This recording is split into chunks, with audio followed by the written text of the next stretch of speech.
성도 여러분 평안하십니까? 두 친구 운동 말씀과 친구 되기 32번째 날입니다. 자, 오늘로 레위기 말씀을 마치게 됩니다. 여기까지 아주 잘 달려오셨습니다. 자, 오늘 나눌 말씀은 레위기 23장부터 27장까지의 말씀이 되겠습니다. 자, 레위기 23장에는 그 7대 절기에 대한 말씀이 기록이 되어져 있습니다. 자, 우리가 앞에서 5대 제사에 대한 말씀을 나눈 적이 있는데요. 자, 절기는 7대 절기입니다. 안식일, 유월절, 그리고 초실절, 오순절, 나팔절, 속죄일, 그리고 초막절 등이 여기에 해당이 됩니다.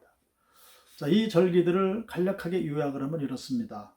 안식일은 하나님의 창조 사역과 관계가 되고요. 유월절은 이스라엘의 출애굽 해방, 그리고 무교절은 이스라엘이 애굽에서 황급히 빠져나온 역사를 기념하는 것이고요. 오순절, 다른 말로는 77절인데 이것은 풍성한 수확을 허락하신 하나님께 감사하는 절기요. 나팔절은 안식의 달인 7번째 달을 여호와께 봉헌하는 날, 그 날을 기념하는 나팔절입니다. 속죄일은 제사장과 백성의 죄를 속죄하는 날, 그리고 초막절은 출애굽 후에 광야 생활을 기념하는 그런 절기입니다. 자, 초실절은 77절을 지킨 다음 날 첫 이삭 한 단을 하나님 앞에 바치는 절기죠. 맥추절이라고도 이야기를 합니다. 그런데 이 초실절은 예수님의 부활을 상징하는 그런 절기로 예표되어 있다는 거죠.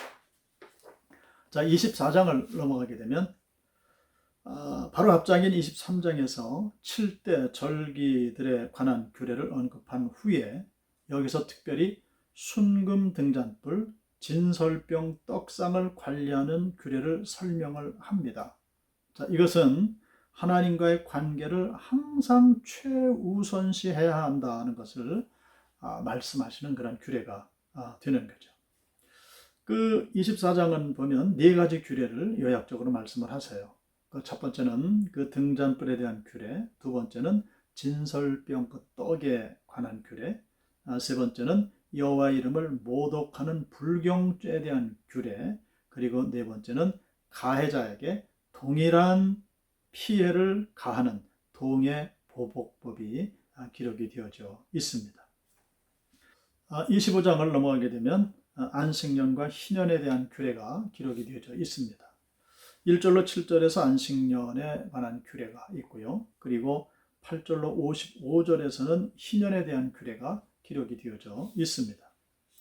자, 그 중에 35절 이하에서는 특별히 가난한 이웃과 그 종으로 팔린 이스라엘 백성들에 관한 설명이 첨가가 되어져 있습니다. 자, 안식년에 관한 말씀인데요. 안식년을 지킴으로 땅의 주인이 하나님 되심을 고백을 하는 거죠. 자, 그리고 희년이 돌아오게 되면 토지를 원주인에게 돌려줍니다. 그리고 종들에게, 가난한 백성들에게 자유를 주므로 세습적인 노예 제도를 방지하기 위한 그 하나님의 조치사항이 기록이 되어지는 거죠. 자, 이런 모든 것들은 하나님께서 이스라엘 백성들에게 평등한 사랑의 공동체로 존속시키기 위한 그런 하나님의 계획이 여기 숨겨져 있다는 그런 말씀입니다.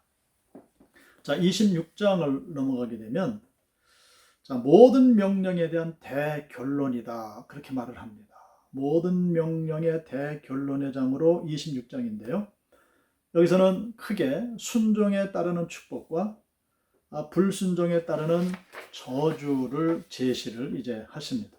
덧붙여 한때 불순종의 삶을 살았더라도 하나님 앞에 진심으로 회개를 하면 회복해 주시겠다는 약속을 또한 하나님께서 허락해 주십니다. 좀 세분해 보면 1절로 13절에서 순종에 따른 축복입니다. 그런데 14절로 39절까지는 불순종에 따른 저주의 말씀이 기록이 됩니다. 그런데 이 말씀을 보게 되면 저주에 대한 경고의 말씀이 축복에 대한 말씀보다 훨씬 더 길게 기록이 되어져 있습니다. 그 이유는 무엇일까? 순종보다는 불순종으로 향하기 쉬운 인간성을 하나님께서 아신 거죠. 그래서 그것을 고려하셔서 경각심을 주시기 위해서, 고치시키시기 위해서 이렇게 말씀을 기록하셨다는 겁니다. 자, 마지막 장 27장을 넘어가게 되면 레위기의 부록이라 할 수 있는 27장인데요. 각종 그 서원에 관한 말씀, 그 지침이 제시가 됩니다. 동시에 하나님께 바칠 초태생, 그리고 예물에 관한 규례, 그리고 11조에 대한 규례가 기록이 되어져 있습니다. 자, 1절로 31절이 서원에 대한 규례이고요. 그리고 32절로 34절은 짤막하게 11조에 대한 그 규례가 기록이 되므로 레위기가 마감을 하고 있습니다. 이 서원에 관한 법은 시내산에서 하나님께서 모세에게 율법으로 주시지는 않았습니다. 그런데 우리가 잘 아는 것처럼 이 서원은 거기에 순종과 헌신이 함께 들어가 있는 것이죠. 그래서 하나님께서는 그 서원함을 귀히 보신다는 겁니다. 그래서 그 서원에 관한 말씀과 그리고 11조에 관한 말씀을 기록함으로 레위기서를 마치고 있습니다. 자, 이렇게 해서 레위기 모든 말씀들을 우리가 이제 나눴습니다. 이 레위기 말씀을 나누시면서 어떤 깨달음들을 얻으셨습니까? 이것이 되겠죠. 하나님 거룩하시니 백성된 우리도 거룩해야 한다는 것. 하나님 앞에 거룩함 뿐만이 아니라 세상에서도 거룩한 백성으로 살아가야 한다는 것. 하나님 앞에 거룩하고 세상에서 거룩하다는 것은 그것은 곧 하나님의 말씀을 순종하며 산다는 것이고요. 하나님께서는 그렇게 순종하는 자에게 복을 내리신다라고 약속을 해 주셨습니다. 거룩한 백성으로 순종하며 사셔서 하나님께서 주시는 복을 아낌없이 받아 누리시기를 주님의 이름으로 축원합니다. 기도하겠습니다.